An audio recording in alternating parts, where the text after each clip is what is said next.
All right, we should be live. Let's check. Hello, hello, everybody. I'm just checking on the technical side of things to make sure everything is working right.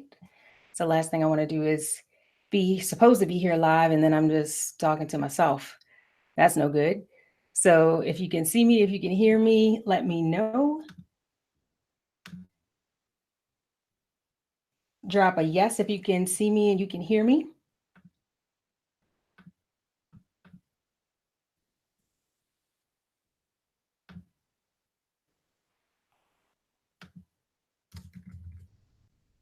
Yes and yes. All right.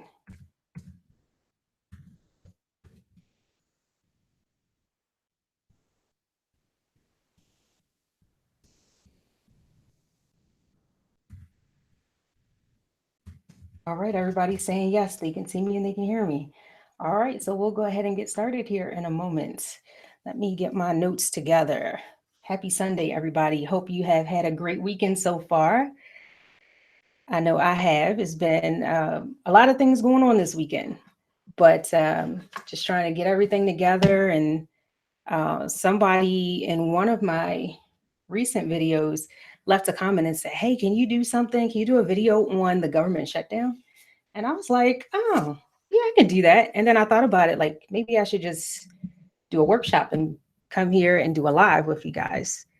And so, yeah, so I just decided I was going to go ahead and do that. So here we are. And so I don't know if you guys have been following everything in the news with the shutdown and everything, but I saw this morning that they were saying that it could possibly kind of be working out. I guess now they are in negotiations to at least maybe delay any further shutdown. So we'll kind of see how that works out.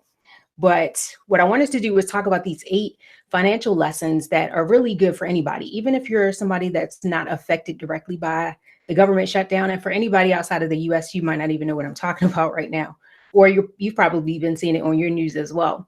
But these are lessons that can be applied to anybody, regardless of whether you are affected or not. So we'll talk about a little bit. Somebody, Jackie says, "Hello, you are slaying at makeup." All right, sis. Yes, makeup on point. Thank you. Thank you so much. I try to do what I can. I have 3 kids, so I'm always juggling everything. But it just helps me to feel like more like myself when I have my face done. My hair might be in a bun, but I'm like, you know what? I got to come through with the makeup. So thank you so much for that. Thank you so much. As you're coming in, say hello and also let me know where you're watching from. I know I got people from all over the place, and a lot of you are here in the US. Most of my viewers for my YouTube channel, most of my email subscribers, all of you guys, most of you are in the US, but I do have quite a few people who are coming from outside of the US, quite a few in the UK, quite a few also in Canada, all over the place. So let me know where you're checking in from. And I'm going to do my best to keep up with the chat. So let's see. Karen is in Severn, Maryland. All right, Maryland representing. Y'all know I'm right outside of Baltimore. Grew up in Baltimore, Maryland. We got somebody from Pennsylvania. We got Naomi from Pennsylvania. We got Diva Fitness from New Jersey. Kelly in the house. St. Louis. More Cali, Ohio. All right, guys. So I'm glad that you were able to stop in here and chat with me. I hope to do more of these live chats. This is actually my second one. And it's funny because it's like my second one that I've done just this month. But these are the first 2 that I've ever done, like, period, on YouTube Live. And here I am doing 2 in 1 month. So hopefully I'll keep it up. And you guys seem to have really liked the Q&A that I did live before. And so I wanted to do more of that. And so let's jump into this information. Now, if you have not already done so, some of you guys are pre-registered. I dropped a link in the YouTube chat community, also in my Facebook group and on my Facebook page about this. But some of you might just be popping up here live like, "Hey, what's going on? What are y'all doing over here? I just want to get in on this." And so if you did not pre-register, you can also check the link that's pinned in the comments below. And then you can put in your email and grab the workbook. So I put together a little workbook. And let me see if I can screen share it for you guys so you can see what it looks like. But I put together this workbook. It's like, I think 8 or 9 pages, and it kind of has some of the information that we'll be covering today. You can take notes, you can print it out. If you don't want to do it, if you just want to like tune in and watch and listen here live, then you can do that and go back and watch the replay. And hey to everybody that's watching the replay, you can come back and watch the replay and then do your notes later. So don't feel like you have to print it out now, but I think it's a good resource for you to use. And, so go ahead and grab that. If you have not already, it's linked, it's pinned inside of the comments. And so you can grab that at any time. Let me see if I can screen share.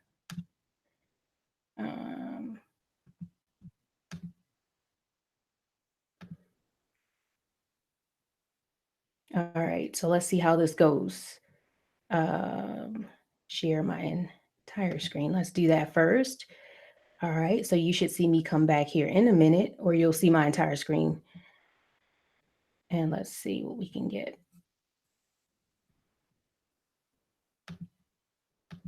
And there's a little bit of a delay on my end, so hopefully you can see this workbook now. And so I put together this workbook, 8 financial lessons, and we got a welcome page here. We have the 8 lessons that I'm going to be talking about. You have a couple of pages where you could jot some notes down there. And this is a big one. We'll go through this a little bit later too. This is the to-do list. It's a financial to-do list, and we're going to cover a few things that I think you should do if you have not already done so to get your financial house in order. And then some reflection questions. We'll chat a little bit more about that. I got a stockpile checklist here. We'll talk a little bit about stockpiling. Y'all know I low-key want to be a doomsday prepper. So I had to throw in the stockpile checklist, and then a goal planning worksheet, financial goals worksheet. If you want to work on some financial goals over the next 12 to 24 months, you can start jotting those down here. And then a quick notes page where you can just jot down any notes you want. And so that's that. So let me stop screen sharing. And then hopefully you guys can see me back now. Now let me get back to my comments and make sure. So drop a yes if you were able to see that little screen share that I did. So hopefully you can grab the workbook whenever it is convenient for you to do so. And hello, everybody coming in. Got some folks coming in. Hey, Karen, nice to see you. Hey, Charity, Crystal, got some really familiar faces. Hey, Thelma. It's nice that, I can come here and like really engage with you guys, which is really nice because, sometimes it could be a little informal, just responding to comments and videos. But I'm glad to come here and talk to you guys live. All right. So that was enough of an intro, and hopefully you had a chance to grab the workbook. If not, you can get it later, and we'll go ahead and get started. So my story, you guys already know me. Probably most of you. For the random person who might have showed up and is like, hey, who is this person? My name is Nicole, and I am the founder of frugalchiclife.com. It started out just Frugal Chic Life here on YouTube. And I started documenting my journey back in 2015, specifically on YouTube. But my financial journey really sort of began in 2010. And so my story is this, I grew up in Northeast Baltimore, grew up in a lower income family with parents that, they were teen parents. And I didn't really have anybody teaching me how to do finances. And so, my parents struggled a little bit early on, just trying to figure out life themselves, how to be adults, how to manage finances and things like that. So there were some rough times, growing up, but for the most part, we always had everything that, that we needed. There was always food on the table, but there were some tough times. And so growing up, as I went about my life, I figured for me, my way to sort of get out of Baltimore, which is what I aspired to do at the time, Baltimore just seemed like such a small place. People didn't travel anywhere. People kind of grew up there, stayed there, never left. And so I determined in my mind, I'm getting out of here. I'm getting out of Baltimore. And it's funny because things always kind of come back full circle, because here I am back living outside of Baltimore, raising my kids here with my husband, who is also from Baltimore. I did eventually get out of Baltimore, left, went to school in DC, moved to Michigan, lived in Virginia, moved, around a bit. And then here I am back in Baltimore anyway. So it's funny how life works out that way. But anyway, at the time, as a high school student, I was like, I got to get out of Baltimore. And I said, education is going to be the way that I'm going to do it. So I said, hey, I'm going to college, and then I'm going to make me some money, and I'm getting out of here. And so that was the plan. So I took out all these student loans to go to school, got my my undergraduate, got my master's degree, and then I said, I want to get a doctorate by the time I'm 30. That was my thing. And y'all have heard me talk about this so many times before. Like, I'm a chronic box checker. I'm the type of person that, I have a 10-year plan, a 5-year plan, a 30-year plan. I always have all these plans. And one of the big things that I wanted to do was, finish this doctorate by the time I was 30. So I was like really trying to make sure I got that done, just racing to the finish line, trying to check this box. And so I did it. I eventually did it. 2010, just before I turned 30, I was pregnant with my second child, and I was waddling across the stage earning that doctorate degree. And also, I finally had to face reality and say, I really need to figure out how much money I owe in student loans, because the undergraduate loans were deferred, the master's degree loans were deferred. Here I am taking out all these loans for the doctorate, and I was just continuing to live my life as if those loans didn't really exist. And so eventually I was just like, I really need to tally up this money and see how much I owe. And so what I did was add it all up, and it added up to almost $100,000. It was a little over 90K, and then my husband had about 10,000 in student loan debt. At this time, I said I was pregnant with my second child. We had just bought a house with no real down payment. I had a $500 car payment. I had a serious shopping habit. I had all this stuff going on. And at the same time, I still had to figure out how I was going to start paying back these student loans. So that was in 2010. I'm now completely student loan debt free. Those student loans have been paid back. And so since that time, I've really been passionate about helping other people, especially women, take control of their finances and really live their best financial lives. And so that's a part of why I started my YouTube channel. So we'll talk, a little bit about my story. I don't want to go too much into it. Most of you already know me, but from 2011 to 2015, I was just trying to find my way and figure out how to do these, get my financial life in order. And some of the steps that we're going to talk about, some of these lessons these are all lessons that I had to learn for myself. And I can just attest to the power of them and how they can really help you to get your finances together. And so that's why I'm really passionate about sharing on this platform, on my blog, and also on my YouTube channel. And so what really kind of struck me as I was, contemplating this government shutdown is, people in my Facebook group were talking about it. At work, people were talking about it. I work in healthcare, and my patients were affected by it. People were worried about whether, their checks were going to come, and people were furloughed and still having to show up to work and not get paid. So those are scary things that, when you're in that situation, it's just like, what am I supposed to do? How do I get this together? And then recently I saw this video. I don't know if you guys saw it on CNBC. I think I actually saw somebody post a link on Facebook. And it was a government worker who was talking about how she was down to her last $1.06 in her checking account because she had not been paid during this government shutdown. And it was like, where do you go from here? And so I wanted to come and talk about some of these financial lessons, because regardless of whether you're impacted by the government shutdown, whether you are a government employee, I'm certainly not. These are things that will help you in your life. And regardless, there will be some kind of financial storm that comes. Might not be a government shutdown, but it could be a situation where you get laid off from your job, or, your spouse gets laid off, or something else happens that kind of rocks you to your financial core. And so having some of these things in place will really help you to get your finances together and make sure that you're on solid foundation. Now, let me go back to my chat and make sure. Let's see. Larry says, school debt is crippling. Yes, it definitely can be. Absolutely. People are saying, congratulations. Thank you. I appreciate your story. Thank you so much. I really appreciate that. Let's see. Wow. Yes. Diva Fitness is saying, telling a story here. Someone who bought a house couldn't make her first mortgage payment. Yes, that was so definitely sad when you hear stories like that. Somebody being affected and, by this shutdown. And, it's just a really bad situation to be in. And any of us can find ourselves in that situation. And so what can we do to really make sure that things are in order? And so one of the things I talk a lot about is making sure that you're not living paycheck to paycheck.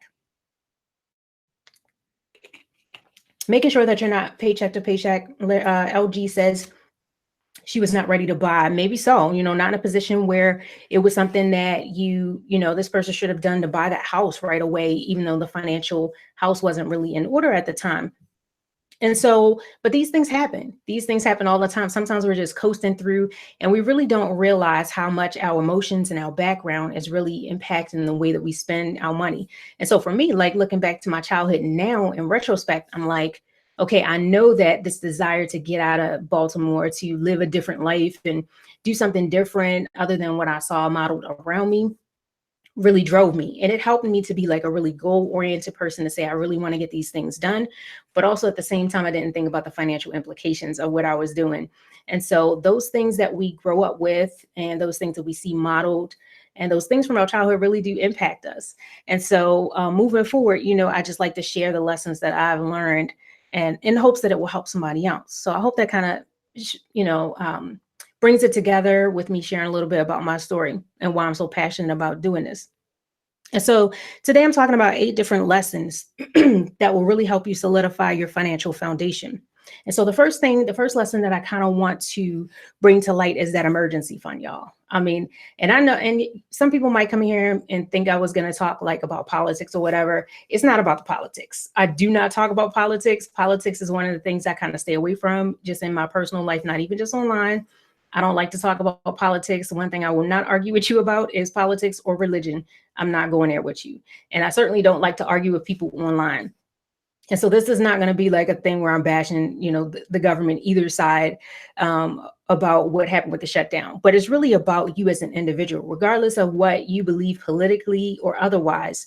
You want your family to be okay financially. You want to wake up and have your paycheck be in your bank account. You want to wake up and make sure that your kids have what they need so that they can get to school and have food on the table and all those things. Everybody has those same desires, needs, and wants to be financially stable.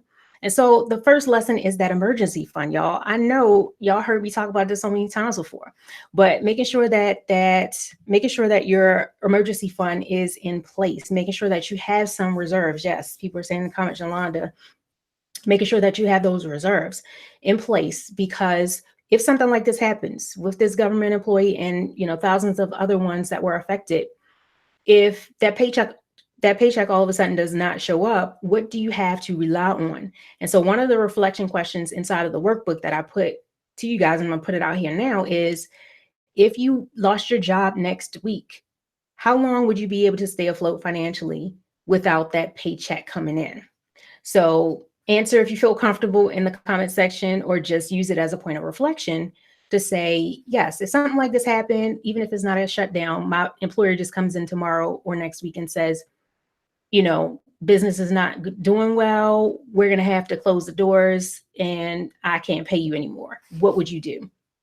And so making sure that you have that emergency fund in place is awesome. A lot of you guys know that I really started, one of my first real introductions to personal finance was the Dave Ramsey baby steps. And so starting with that first $1,000 is awesome. It's amazing. It's, people say, oh, it's only $1,000, but it's a great way to just make sure that you get started. Just make sure you get started having $1,000, because a lot of people do not have that $1,000 set aside. So next, making sure that from there you have 1 month worth of expenses set aside. And then the goal ultimately is 3 to 6 months. If you have more, that's even better. I'm with Charity here, where she's saying 6 months plus. Absolutely. Sherry is saying 3 months. Absolutely. Whatever you have in reserve is great. Whatever you can start with is great. And then you can build from there. And if you have that emergency fund in place, it helps to make everything else a little bit easier. It helps the budget flow a little bit better. And that brings me to lesson number 2, which is, that brings me to, point number 2, prioritize paying off debt. Prioritize paying off debt, especially high interest debt. And so if you're going to do the debt snowball and you're going to make a concerted effort to throw extra money towards debt, it's really important to have that financial reserve in place, to have that emergency fund in place, because if you don't, for one, you're going to find yourself getting back into debt if an emergency comes up. If you're throwing every dollar that you have towards debt and then a flat tire comes up and you have no money in reserve, then what are you doing? You're putting it on your credit card, or you're using your debit card, but then that money was reserved for bills or for other stuff. So then you're behind the 8 ball, you're in the hole at that point. And so having that emergency fund, number 1, is critical. Number 2, prioritizing debt payoff. And it's so super easy to get into a mindset where, let me move my iPad over here so I can see my notes, y'all. So it's so easy to get into this mindset where debt becomes like a very much normal part of our lives, right? It can be very, very normal. Everybody has a car payment, right? Everybody has a mortgage, right? Everybody has credit card debt. And although that's not true, oftentimes that's what we were raised to believe, or that's what other people around us believe. I had a young lady that mentioned to me that, it kind of crushed her when her husband said, "Why are you doing all of this? You always going to have debt." And it just kind of, it shook her. She was just like, "What is he talking about? No, that's not going to be me. That's not what I'm going to do. That's not the type of life that I want to live." And so sometimes it's difficult because we have people around us that are perpetuating these beliefs, these false beliefs, and it can really just get into our psyche and into our mindset where we're just very much comfortable with debt. And so making sure that it's a priority to get rid of that debt. And so I think that's really, really important because like for me, that's where I found myself when those student loans started rolling in. It was like, okay, I bought this house with no down payment, or not a significant down payment. I have a $500 car payment. Now I have these two babies I got to take care of. And I got a serious shopping habit, a shoe habit. And so now I have to figure out how I'm going to make these student loan payments now. And for the first like couple of years, 2011, 2012, I went back and forth and kind of struggled with that. And it was like, I really need to make a concerted effort to prioritize this debt, because if I had really just said, "Oh, I'm going to make the minimum payment," I would have still been paying on those student loans by the time my own children were getting ready to go off to college. And I said, no, that can't be my life. And so making sure that you're prioritizing paying off high interest debts. LG says, "No mortgage, no car note, no student loans, ramping up to pay these credit cards off and close them all but two." Absolutely. Awesome, awesome, awesome. So prioritizing paying off debt, especially high interest debt, because it's an albatross around your neck. It's something that will continue to follow you around, and it restricts your movements, the things that you can do in life when you have all of this debt, especially high interest debt that you have not been able to get rid of. All right. So lesson number 3, you need a budget. So again, tried and true personal finance tips, core stuff that I talk about all the time on my channel. You need a budget. And I'm really passionate about the budget, if y'all didn't already know. But a budget is really having you command where your money is going. It's telling your money where to go. And for me, there is freedom in a budget because, the budget is all about prioritization. I always tell people that's, if I could fit it on a t-shirt comfortably, I would, but it's probably too much to put on a t-shirt. But budgeting is not about deprivation. It is about prioritization. And so when you frame it in that way, it's like, okay, a budget is really going to allow me to do the things that I want to do and spend my money on the things that I want to spend it on, as opposed to having to spend all of my money on owing other people money, on bills, on credit cards, on these student loans and all these other things. So a budget is about prioritization. It's not about deprivation. And so for me, once I really realized that there was freedom in that, that meant that if I wanted to travel, then I just have to figure out how to make the money work so that I could go on the trip that I want to go on. That means that I just need to watch my coins a little bit better so that way I can do the things that I want to do with my money. And so you need a budget. And so I'm pretty sure I included the link in the description. Most of you guys that are here probably already have my template. But for anybody that's new and doesn't have it, I do have a free Excel budget spreadsheet that I use. I use it personally in my own life. I use it every single month. I have it up on my desktop right now. I have my January budget up. I have my February budget already drafted. And so this is something, there's a link, should be a link in the description, that if you want to download that budget template, you can. And so I definitely recommend it. So making sure that you're just being intentional with your money and that you know where it's going. And once you know where your money is going, then you're able to say, hey, I should have an extra $500 left at the end of the month. Where'd that money go? Or I had somebody come up to me and say, based on the amount of money that I make, I should have this amount of money left over at the end of the month, and I don't know where it's going. And so the budget is really going to help you to figure out that piece. Lesson number 4, this was one I had to learn myself, was learn to live with less. More is not always better, y'all. But let me tell you, I know that's going to fall on deaf ears for some people, because if I went back and talked to my 20-year-old self, it would be falling on deaf ears too. Because again, it's about perspective. Growing up, it was like, okay, I'm going to make this money. I'm getting out of Baltimore. I'm going here. I'm going to have me a nice car. I'm going to have me a nice house, and I'm going to do all of these things. And I just felt like I needed to do that to kind of complete myself, or to be complete, or to say that I had made it. And what I came to realize is that, okay, yes, once I started making more money, it was nice to be able to do those things and take trips and all of that kind of stuff. But what I realized was that I was starting to measure success based on what other people thought was success. It wasn't really my real definition of success. And once I got to that point, it was just like, okay, it's nice to not have to worry about, paying the bills, and not have to worry about, not getting food on the table for my kids. But what else after that? Okay, I got the $500 car payment, which for one, I couldn't really afford that car. If y'all saw my recent video, I obviously couldn't afford the car if I couldn't put any money down on it, right? And so I had this $500 car payment. But it was the measure of success. It was like, okay, you're making this amount of money now, and even though you don't have an emergency fund at the time, when I bought that car, I had just got my first real job. It was like, okay, now I have to wear my success so that people can see it. It was very much conspicuous consumption.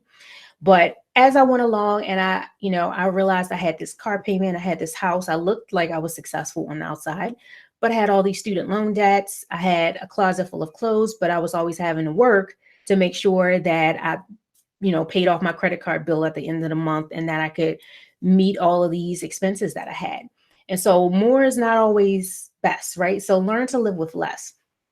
And I know it can be difficult because we live in a society where things are very much commercial, and we're bombarded by advertisements all the time. And they are certainly coming for us, y'all.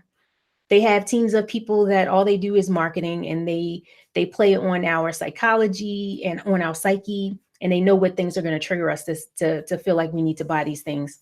And so I always tell people, you gotta be on the offensive. You gotta be on the offensive as well. You have to have a plan, and you have to know that these things are not necessarily going to make you happy. There's nothing wrong with having nice stuff. I like nice stuff. I like living in a nice neighborhood. I like having a nice, reliable car to drive. But at the end of the day, you don't want to look to these things to really make you happy. And so things are not always going to be great. Even if you're in a financial position right now where you're making good money, what if something happens like this government shutdown situation, where you show up and then your paycheck is not there? Or, something catastrophic happens, and, you have to deplete your emergency fund if you have one. And so these are the things that I like to talk a lot about, just making sure that you're comfortable with living with less if possible. Really check your motivations and see your motivation for one to buy these, material possessions. So that's one thing that I talk a lot about. I like living more of a minimalist lifestyle, but again, it's a journey. I wasn't there when I was 20. I wasn't there when I was 25. I was barely getting there when I turned 30. And so, these things evolve over time. All right, so let's get a drink of water here, and let's look into lesson number 5. And I hope you guys are enjoying this. If you're enjoying this, if you're getting value from it, drop a yes in the chat, and let me know that you guys are feeling what I'm saying.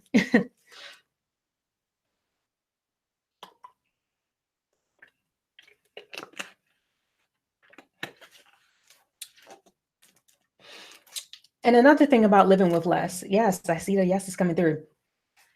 Another thing about living with less is that when we're able to live with less, and we're able to keep more of our money. And once we're able to keep more of our money, we're able to do those things that really matter. Like if travel is your priority, experiences, being able to save and invest, as opposed to having a lot of depreciating assets like that expensive car payment that I had.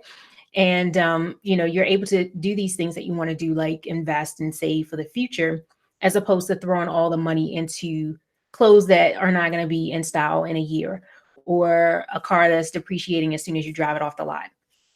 And so these are things that I think if I had learned early on, I'd probably be in a better financial position right now. But I can't kick myself and say, why'd you do that? I can't go back in time and change it. But what I can do is adjust my behavior moving forward, and share the lessons that I've learned with people who want to learn these things. That was another thing I had to learn, was that not everybody wants to live a financially free life. They may say they do, but their actions don't really align with it. So not everybody really is feeling this type of message. And so my thing that I'm doing now is living by example, And, I don't try to beat anybody over the head with anything. I just want to live my life as an example. And I'm so glad that I have all you guys here to who are really feeling the message that I'm wanting to put out there. And you too want to live a financially free life. Yvette says, truly feeling this session with you. Thank you so much. So thank you, Yvette. I really appreciate it. Yes, LG says, preparing, teaching your kids. Yes, that's another thing that now I have 3 kids. Now they're all watching me and watching what I'm doing. And I want to leave a financial legacy for them. And so that really shapes everything that I do financially. And they're watching what I'm doing. They're watching what I'm doing. As a matter of fact, I told my husband I had this workshop going on, and I was like, "Now you don't have nothing going on, right? I'm on 5 p.m. Eastern Standard Time. I'm gonna be going live. You're gonna be here with the kids, so I can get this done." And he was like, "Yeah, everything's good," but my husband does not write nothing down. And so yesterday he was like, "Oh yeah, my friend's coming in from out of town. Blah blah blah. We're gonna meet for lunch." And I'm like, "Dude, we just talked about this the other day. I told you I was going live in my group, and I was going to be talking to my community doing this workshop." And he tried to change it around, but look, 4:45, I'm getting ready to go live, and this brother is not back in the house. And so I had to tell my 10-year-old, like, look, I pulled out a $5 bill. If you can keep your brother quiet while I go live, you can keep your sister quiet. Here's some snacks. Here's the TV. Here's a remote. Look, just keep him quiet. Here's her first little side hustle. And I will pay you to watch your brother and keep him quiet. Just don't let him come in the office. I'm here if it's an emergency. But, here. And this is a lesson that she's learning. Okay. This is a little side hustle she got going on. If she does a good job, this is the money that's going to be waiting for you right here. And then I'm going to teach her how to keep, save, and give, with that $5 or whatever it is that I'm going to pay her. Right. And so she's watching. That's a lesson that she's learning. And, sometimes you just have to make adjustments. You don't make excuses. That's something my husband always says. My husband's a pastor. So he's like, at our church, we don't make excuses. We make adjustments. And so he wasn't back by 5. And I was like, look, I'm going live anyway. I'm just going to make the adjustment. And my 10-year-old is earning some extra money in the process, right? All right. So that leads me perfect segue, y'all. And I ain't even playing that story. That's a perfect segue into lesson number 5, which is to develop multiple streams of income. Develop multiple streams of income. This one is major, y'all. Major, major, major. And thank y'all for the comments. I appreciate that. This one's major. Develop multiple streams of income. And so this is really critical when you find yourself in a situation where you have all of your eggs in one proverbial basket, one full-time income that you're relying upon, which is great. It's great to have that source of income, especially if it's a solid business you're working with, a company that's reliable, and you see yourself staying there long term.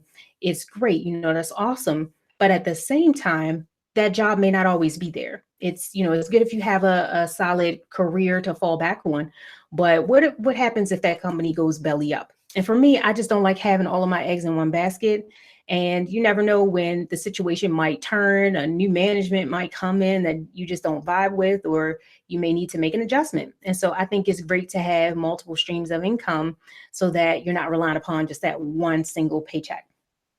And so this was critical for me back in 2010. When I finished school, I was working one job. I was making, good money, but I realized that with my income that I was making at that time and the level of student loan debt that I had, the only way I would be able to really make a big impact on that debt and get it cleared quickly was to increase my income.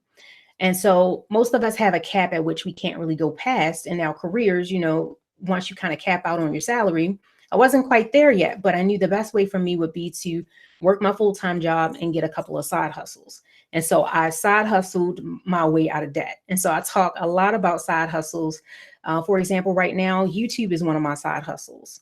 And out of YouTube grew this whole Frugal Chic Life LLC that I've created. So now I'm coaching people. Now I'm doing paid workshops. Now I have courses that I've created. I have group programs. I don't have a book yet, but maybe one day, y'all. I don't even know. I teach online. I do lots of other things. And so if it came down to it and, my primary job went away and y'all know I was out of work for a couple of months at the end of 2018, something like that happens, I have other income that I can rely upon. So here's the thing, y'all. We have multiple ways in which our income is flowing out of the household. We have MasterCard, we got Visa, we got Wells Fargo, we have the clothing habit, the shoe habit, the car payment. We have all kinds of things that are demanding our money. Our money's flowing out of the household in multiple ways. But in a lot of instances, it's only flowing into the household in one direction, and that is your full-time income. So making sure that you have multiple streams of income really helps to spread out risk. Okay. It helps to diversify so that if something happens on that full-time job, you'll be able to pivot and you'll be able to still have some money flowing in. So when I was out of work for a couple of months, there was still money flowing in. It wasn't necessarily the same money coming from my previous full-time job, but it was enough to keep me afloat, as well as with the emergency fund and reserve. And my husband, he also has even gotten a side hustle in 2018. And so I think it's really important to make sure that you have multiple streams of income. And so guys, yeah, if you got questions, pop them in. I could keep rolling forever. Nisi Joe, I hope I'm saying that right, says, what were some of your other side hustles outside of YouTube? So before that, what I did was I taught classes online. That was my major number one side hustle when I was really paying back my student loan debt.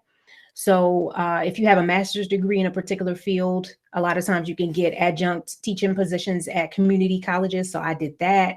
I also started teaching online. Now, it was one of those things where the timing was almost perfect.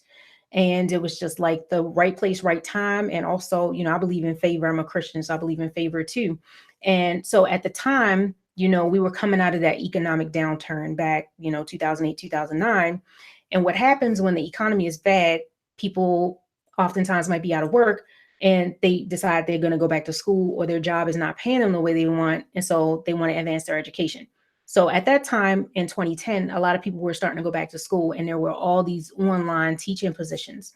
And so I was working nights. I'm a certified physician assistant. So I was working nights in a hospital. And while I was working nights, a lot of times, if it wasn't something going on, I didn't have an admission, I could, grade papers or, grade my stuff online. And so I was doing that sometimes at the hospital. And I was teaching a class at the local community college during the day. So it was a time where it was hustle season. I had to do what I had to do in order to get that debt paid down quickly. I was tired a lot. And at the time, my middle daughter, who's now 8, she was 5 months. So I was doing all of those things, balancing a newborn, working nights, had a 2.5-year-old as well, and working multiple jobs to try to pay back this debt. And so the thing was, once the debt was cleared, then it was a situation where I have these multiple streams of income coming in. And that's how I was able to save my emergency fund so fast. Somebody in the comments yesterday on my car video said, Nicole, how did you save all this money? And so I'm gonna do a separate video talking about that too. But the same exact way I was able to pay off the debt, multiple streams of income, living below my means, and then taking those extra dollars that were coming in and dedicating them to whatever financial goal I was trying to hit. So back in 2010, 2011, it was paying off debt. Now that the student loan debt's paid off, now it's investing, it's building wealth, and it's also enjoying life as well. And so those are some of my side hustles. And so, yeah, YouTube now is, I don't make a ton of money from AdSense, but the way that I get one-on-one coaching clients is from YouTube, building this community. Like as you guys were coming in, Alicia, Karen, I recognize you guys. I recognize your names. LS Hudnell. I recognize y'all's names because y'all are in my group, my Facebook group. You comment on my videos. And once you have built a rapport with me and you're comfortable with me, and you're like, I know her, I like her, I trust her. Now you're willing to share, your situation with me and maybe hop on a call and say, hey, Nicole, I need some help one-on-one. Can you help walk me through setting up this IRA? I've been trying to figure it out. I don't know what I'm doing. And I can hop on a call and, coach you through it. And so that all evolved out of my skills, my talents, and my interests. I always say, guys, when you're thinking about a side hustle, start with your skills, start with your talents, and start with your interests, STI. And that will really help you figure out where you need to go with your side hustle. So you might not want to teach, or you might not have a master's degree, or you might have a master's degree, but not be interested in teaching. And so that might not be something you would be the online teaching. but you start with your skills, start with your talents and your interests, and that will help direct where you need to go with your side hustles. And so start brainstorming about those things, about ways that you can bring in some side hustle income, and you can really take your savings goals to the next level. You can take your debt payoff strategy to the next level because now you have these additional streams of income coming in.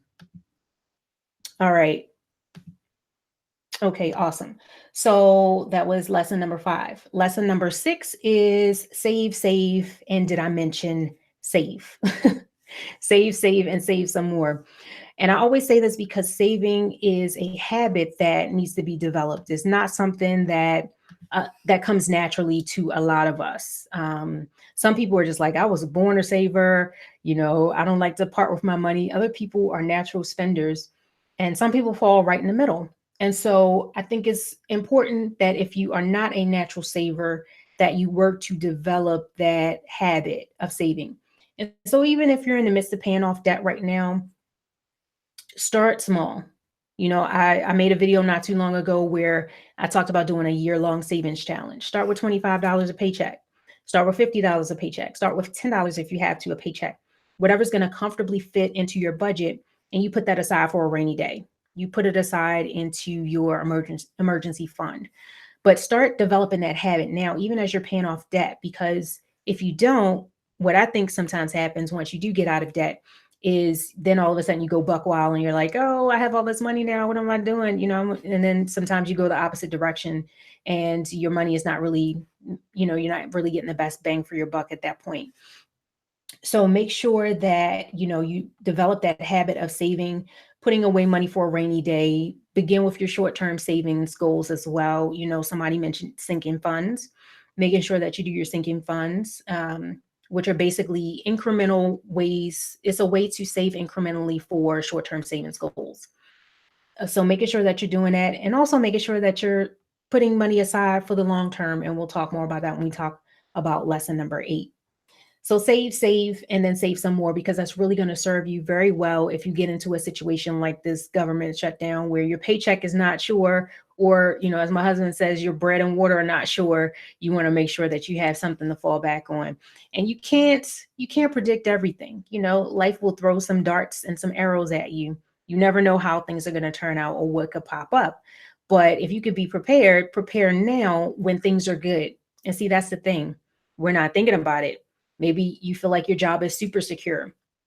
Everything is going very well right now. Everything you just got a raise, you just got a promotion. Things are going great. A lot of times we're not thinking about what could go wrong down the line. And so start to, think about those things and prepare now while things are well. Start putting some money aside while you can, because there may come a time where you get sick, or your spouse gets sick, or God forbid, one of your children gets sick and you have to, go out on FMLA or something or cut back to part-time to take care of your sick child or your sick spouse. And where's the extra money going to come from to supplement that in the meantime?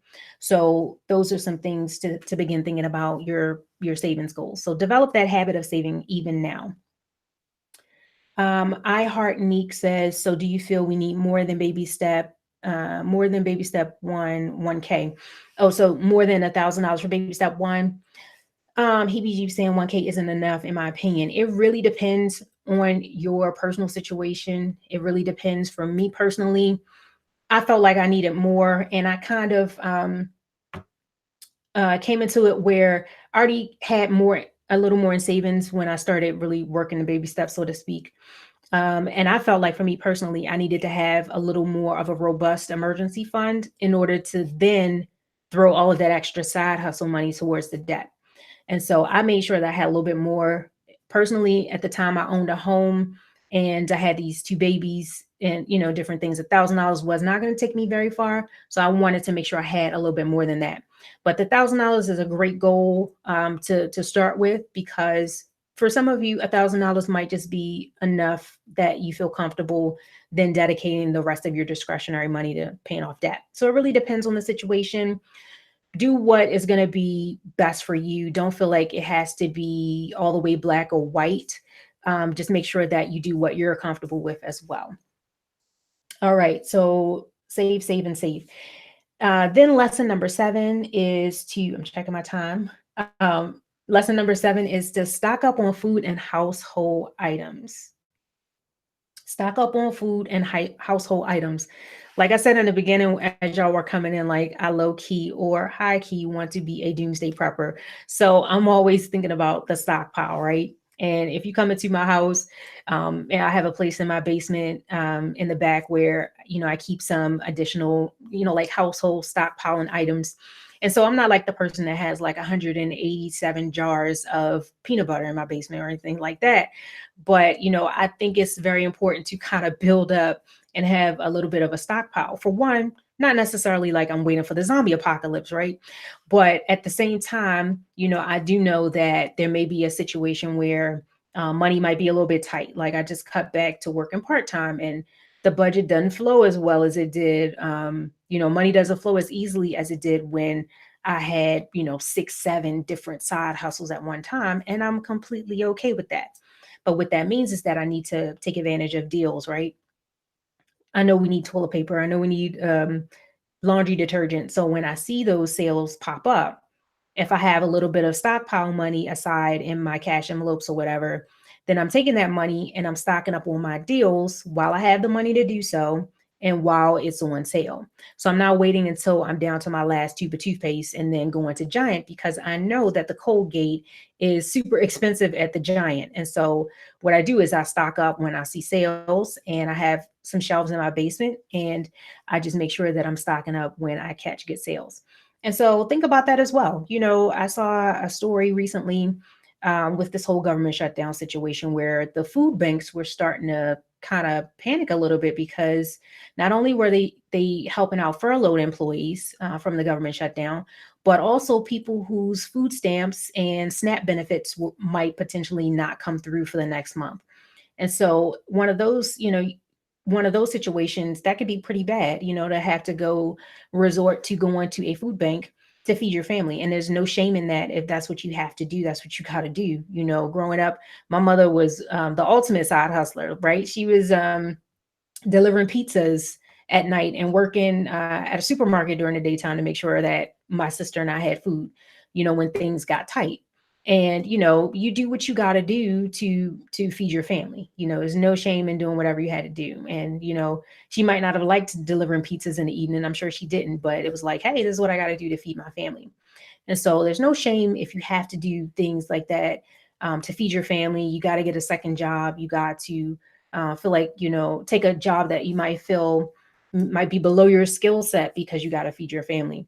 But if you could do things in the interim to make sure that your family's on solid financial footing, that, you maybe have a 2-week supply of food in your pantry, right? Or you're taking advantage of these deals and stocking up on things. That also helps with, keeping your family afloat financially if things get kind of tight as well. So make sure that you're using all the tools in your arsenal to make sure that things are going well for you and your family financially. So, so no, I'm not waiting for the zombie apocalypse, but I do feel like I save money by stockpiling, and so that's one of the things that I really do. Not a super big couponer, but I'm a casual couponer. But I know how to find me some deals, especially on some household products. Um, K Red says, I volunteered at HOCO Food Bank. It was truly heartbreaking to hear their stories. Yes, absolutely. And that was the food banks really came to light. At least I first started really hearing about them back in 2008 after the economic, the downturn, where it was like not typical people that you feel like would have been in a food line. These are like people that the previous year would have been considered middle class, maybe even upper middle class or very stable middle class, that now had to go into food lines because into food banks because things were that tight. And so not only are we fighting against like the commercialism, especially here in the States, right? We're fighting against that, but we're also fighting against a system where we're not really getting wage increases the way that we have in the past. So you're dealing with the effects of inflation as well.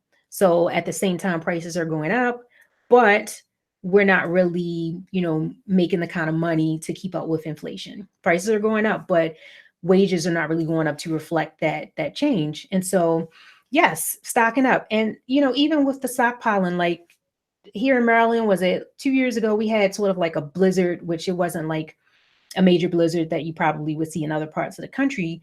But I went out slightly after the blizzard started to clear and went into the store, and it was really shocking. Like the shelves were like bare, and that's the effects of trucks not being able to get in as well, and also people knowing that the snowstorm was coming and clearing the shelves. And so something like that after a snowstorm, it was just like, wow, if these trucks can't get in, if I just had to not had any food in my house, you know, I wouldn't have been in a good situation right then and there for my family.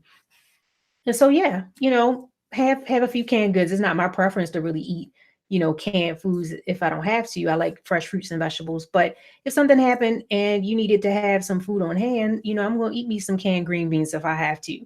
And so, those things can make a big difference. And I even had somebody in my Facebook group that mentioned that she buys like a gift card every month, and kind of puts it aside for groceries, because things are going well now doesn't mean that in a year things will be going well. And then if she's in a situation where her budget is tight all of a sudden, she could pull out these gift cards that don't have a real expiration date on them, or the expiration date is like way down the line. And so making sure that you're stocking up and being a good steward with your money when you can. Let's see. Jenna Lee says, I hope I said your name right, says stockpiling is going to be her new thing. See a deal and take it all. Yes, I don't see anything wrong with that. I like stockpiling. It's one of my things. Yes, LG says read about Venezuela. Yes, Google the government shutdown in Venezuela. That will definitely kind of put a fire under you. Very, very scary stuff. Look that up, and very scary stuff. And yes, wages aren't going to match inflation in other countries either. Canada, Germany. Absolutely. It's not just restricted to just the US. Absolutely. Monica says, I like the gift card idea too, especially if you can get those discounted gift cards. Absolutely. Absolutely. Yes. Yes. So try that gift card situation. Yeah, things are going well. Aldi's now has gift cards. I just discovered that last month. So whatever store you like to shop in, grab you a couple of gift cards, put them up, and that will serve you well if something happens, or maybe you have like a major car repair and you got to cash flow it, and so you could pull out those gift cards, or do a pantry challenge where you're eating just from your pantry for that 2 weeks until you recoup the money to cover your car repair. So think about all kinds of things that you could do. So I'm glad you guys are getting value from this. All right, so that leads me to lesson number 8, which is to invest strategically and continuously to beat inflation. Okay, so inflation here in the US annually is about 3%. And so what that means is essentially the dollar that you have in your pocket today is going to be worth 97 cents a year from now.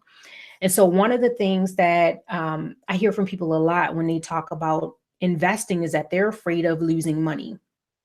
Okay, so they're afraid of losing money in the stock market. So what I like to tell people, and to put it in a frame of reference, is that you're already losing money. If you have money just sitting in a checking account getting very little interest, or in even a high yield savings account, you are already losing money. Okay, you're losing money by the effects of inflation. And so the best way that you can build wealth long term it's like a race. You're steadily trying to outpace inflation to make sure that your money doesn't lose its value. And so once I wrapped my mind around that, that really helped me to realize that I can't help but to invest. I have no choice but to invest. If I want to get the best bang for my buck, I need to be investing. And so lesson number 7 is invest strategically and continuously so that you can beat inflation. And so start to invest if you haven't already. I know it's scary. I know it's intimidating. I know that it's not easy for a lot of people. There's a lot of fear around it. Make sure you start to read about investing, read about the stock market. And yes, I just announced it in my Facebook group. I'm going to be doing a workshop in March for new investors. So if you're interested in that, make sure you're in my Facebook group. Make sure if you signed up for the workbook, or if you sign up for any of my free stuff at any time, you'll get a notification anyway. But if you're in my Facebook group, that's also helpful. There's a link in the description. And so I will be announcing that, those dates and the cost of that. If you want to get in on that workshop, let me know. And we'll be talking all about how to get started with investing. And the idea from that basically is that at the end of that workshop, you'll be prepared to make your very first investment. If you've never made one, you'll be ready to make your very first investment. Jenna Lee says, come to NYC for the workshop I'm in. What if I don't have Facebook? If you don't have Facebook, Marie, get on my email list. You don't have to have Facebook because the actual workshop is not going to be taught on Facebook or on YouTube. Is going to be on a completely separate platform. So you don't have to. LG says, check on the kids. Oh, I already got my phone here. And believe me, if something was wrong, they would they would be in here for sure. So I got my phone here. My daughter has her little iPod Touch. She will definitely FaceTime me or send me a text. So they're good. So yeah, for the investment workshop, it's not going to be taught on Facebook or taught on YouTube. It's going to be on a completely separate platform. Marco MCC 92 says, will you continue to do no spins? Yes, I will continue to do no spins. I'm actually going to be doing putting out a no spin challenge probably in the month of February. Shinyear says, did you invest while in debt? So what I did when I had debt, and I still do have a mortgage, guys. I'm not completely debt free. I do still have a mortgage, but I did still invest while I had debt. Absolutely. And that is one of the things that I did to really, really grow my net worth the most was, for one, get rid of high interest debt, and then to continue to invest my money starting from when I was in my 20s, making sure that I was hitting those workplace retirement accounts. And that is the thing that has really grown my net worth pretty significantly, was starting small and then building up. So strategically, continuously, incrementally. A lot of people feel as if they have to have $5,000 or have $1,000 saved before they can start to invest. That is completely not true. You could start very, very small and then continue to build up as you have access to more money. All right, so that's essentially that. That was lesson number 7. And so, yeah, so what I want to do now is go through, and I know we're approaching an hour here. If you guys are still enjoying it, let me know. And what I want to do is share my screen really quickly again, and then go through this checklist that I have in the workbook. So if you guys did not grab the free workbook, if you came in late, if you came in a few minutes late after the intro, there is a link that's pinned in the comments where you can grab your workbook for free. You could put in your email and get the workbook and work on this at your own pace. But there is a really good checklist in there with some financial to-dos that I want to go over really quick before we wrap up. Let's see. Let me share my screen again. Screen share.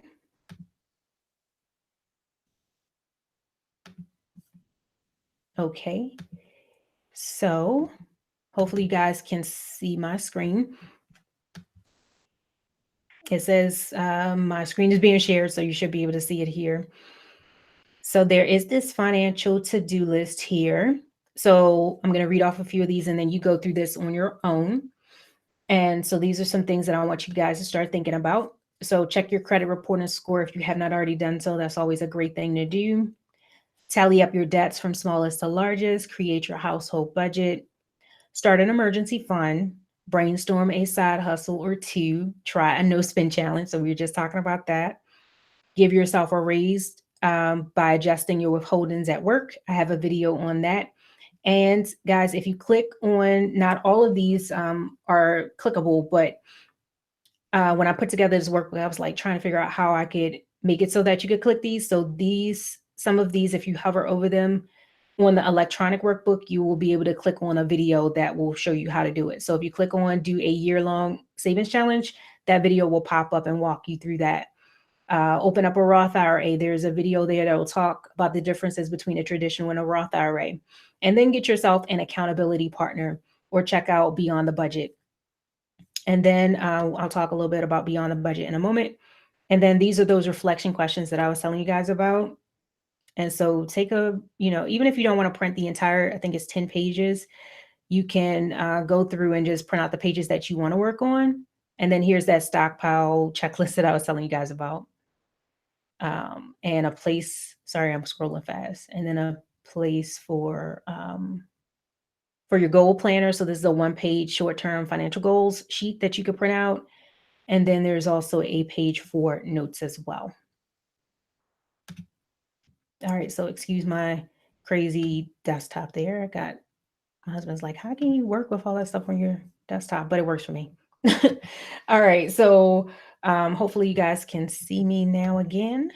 Let me go back to the comments, questions. Jenna Lee says, I like the stockpile checklist. Thank you. It's like a beginner's one.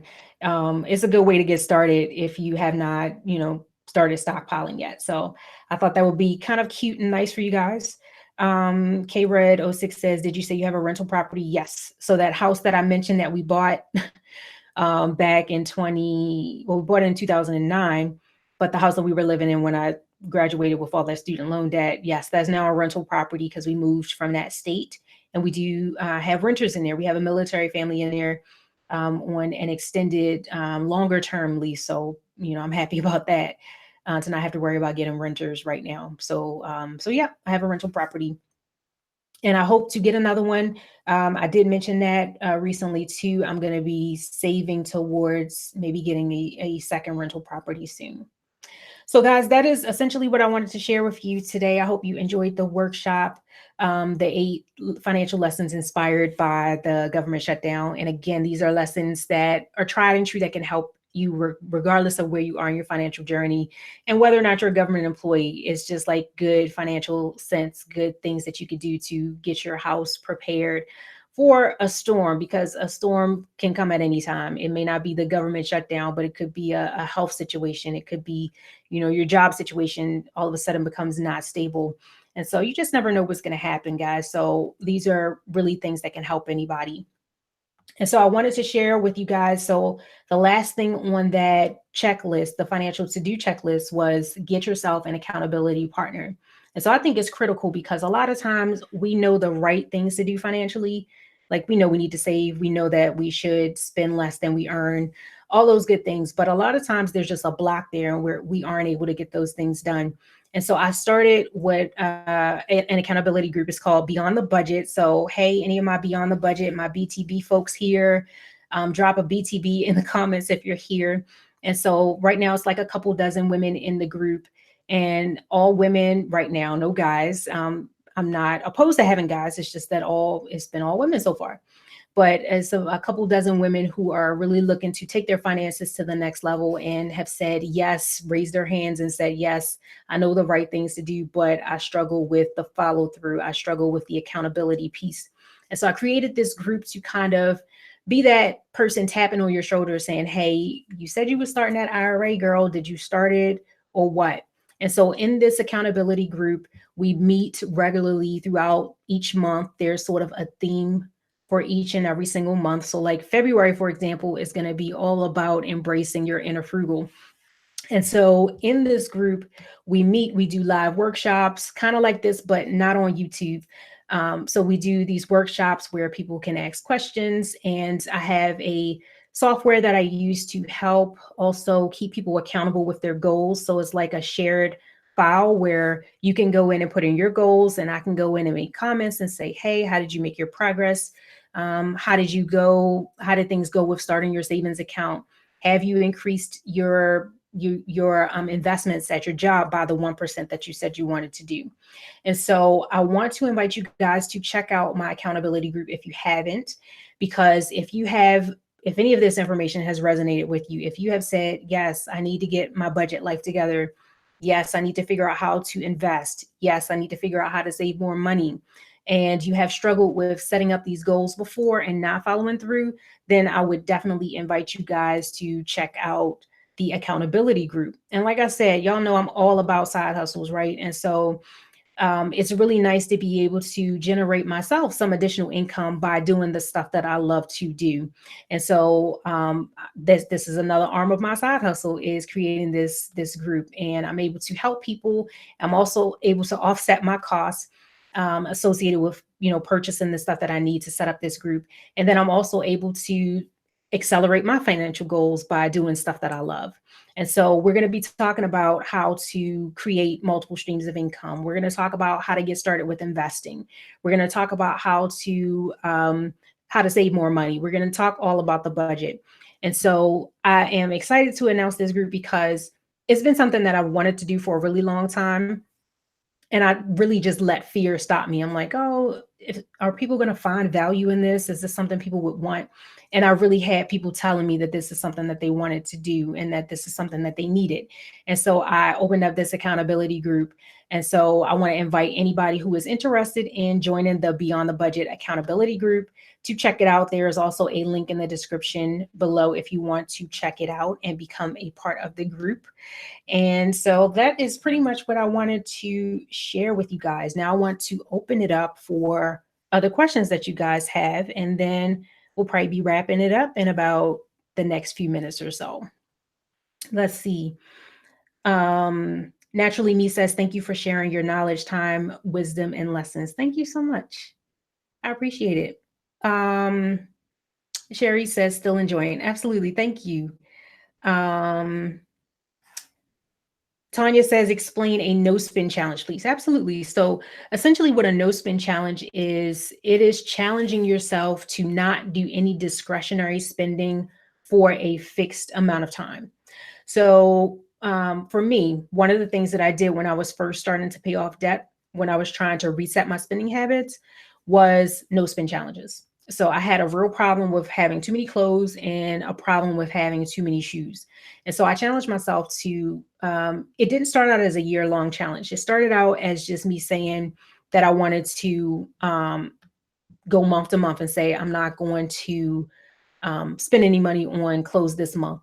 And then I made it 2 months, and then I made it 3 months, and then it was 4 months. And then before I knew it, a year had gone by and things were going really super well. And so I extended it out beyond a year, and I said, I'm going to do this thing. I'm not going to buy any stuff. I'm going to wear what's in my closet.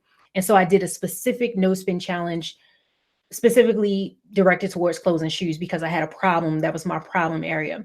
For some people, it is makeup, or it is eating out. And so for the month, you might challenge yourself to cook every meal at home. Or for the week, you may challenge yourself to take your lunch to work every day. And so that is essentially what the no spin challenge is. Yay, BTB students, stand up. How do you join BTB? There is a link in the description, but let me also drop the link here in the chat for you guys. So yeah, if you're interested in BTB, it is currently $10 a month, which I think is a steal. I don't know. I mean, it'll definitely be that price for those who are already in it.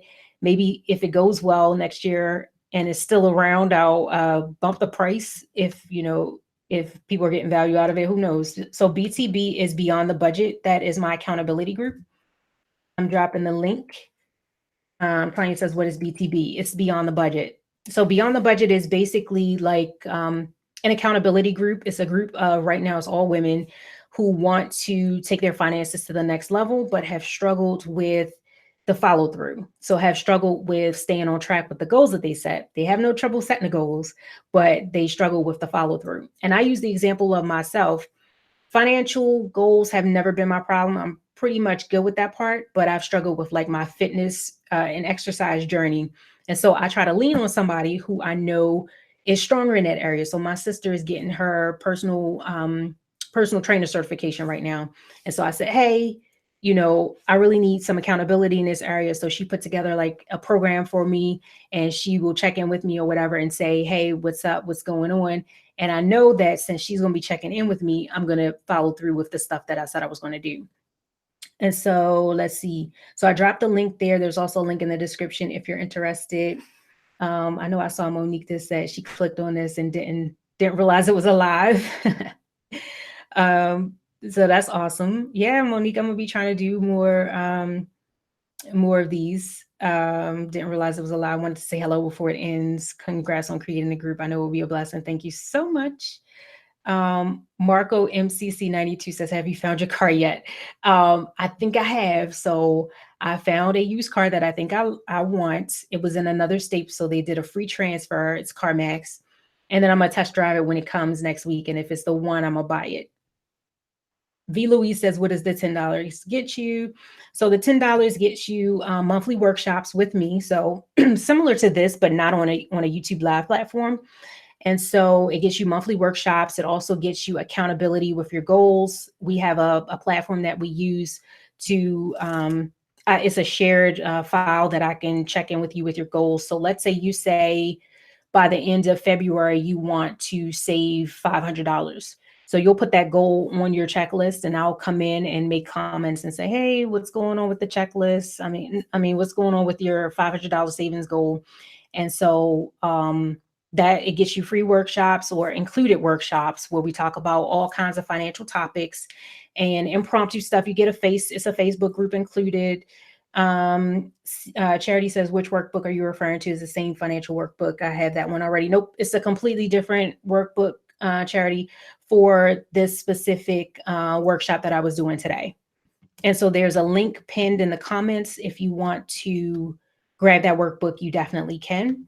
So it has all the lessons that I talked about today. It has the reflection questions that I mentioned. It has the stockpile checklist. And so that's free. So that's just linked for anybody here, anybody watching the replay. Hey, you can grab the link that's pinned in the comments.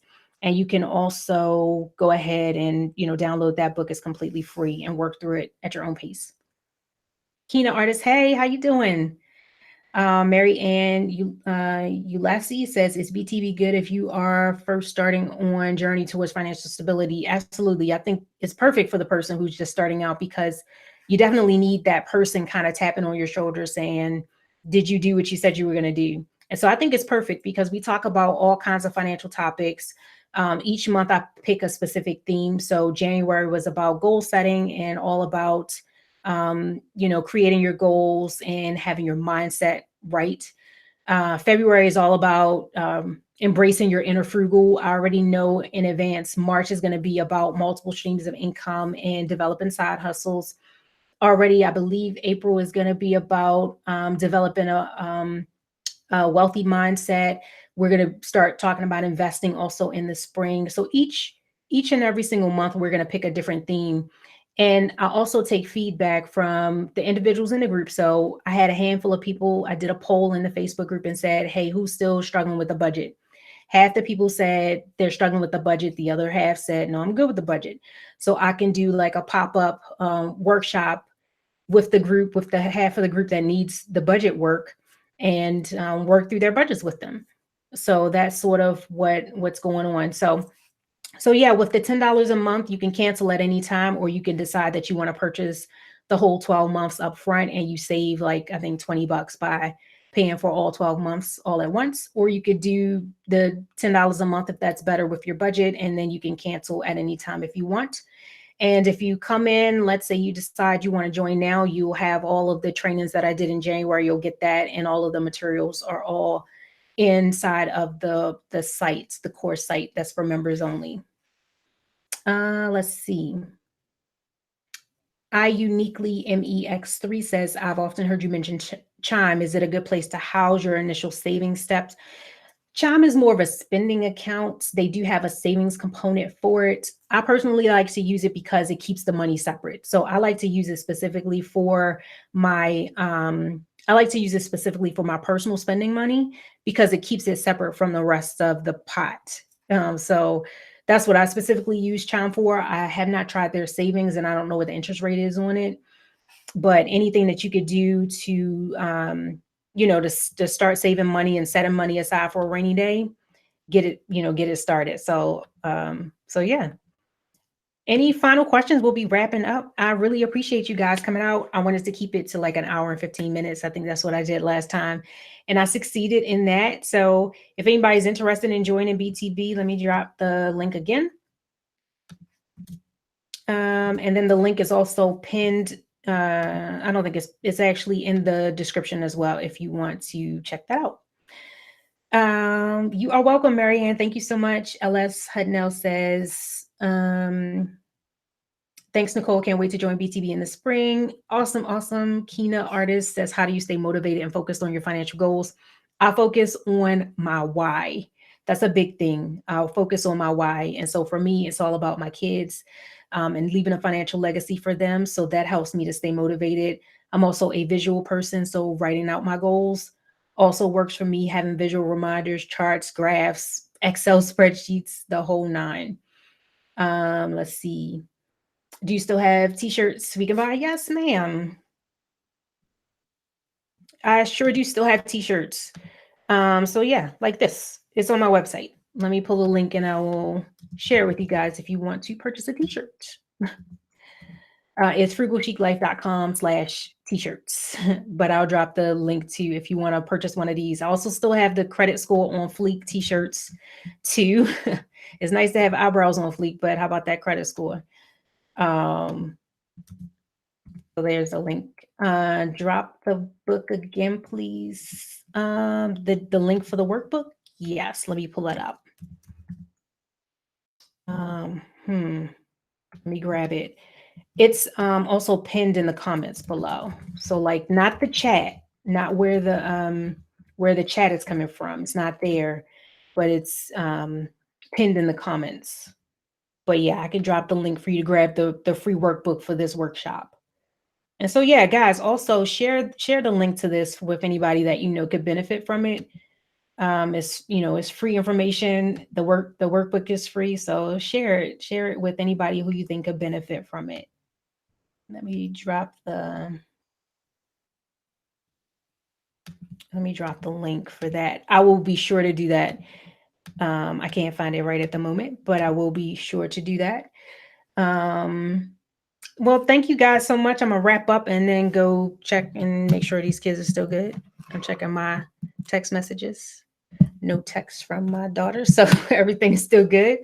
No alarms have gone off. No children have burst into the room, so we're good. Well, thank you guys so much for coming out. I hope to see some of you guys in BTV, Beyond the Budget. If not, I would love to see you in my Facebook group or on another live chat that I do somewhere down the line, guys. Thank you so much. Hope you guys enjoyed the information. And Michelle says, sorry for being late. Thanks for what I heard so far. Oh, and you'll be able to come back to the same exact link that you came to and see the replay. I don't know how long I'll keep it up, but it'll be up for a little bit. Thank you. Enjoy the workshop. Thank you, Tanya. Thank you. All right, guys, I'm going to close it out here. I appreciate your time. I appreciate all of y'all's support. I really appreciate it. Like sometimes being on YouTube, the negative stuff can sometimes get to you, especially as you're like the channels get bigger. My channel is still relatively small, but for the most part, like the support is overwhelming, and that really helps to keep me motivated to keep putting out new content for you guys. New videos with the kids someday. Absolutely. They are camera hogs. They would love to get in front of the camera, believe me. Appreciate your efforts you put forth. Thank you so much. Listening while cooking. This was awesome. Thank you so much. Thank you, guys. Thank you. Have a good evening and have a great rest of your week. And I'll catch you guys in the next one. Until next time, guys, live well and be blessed.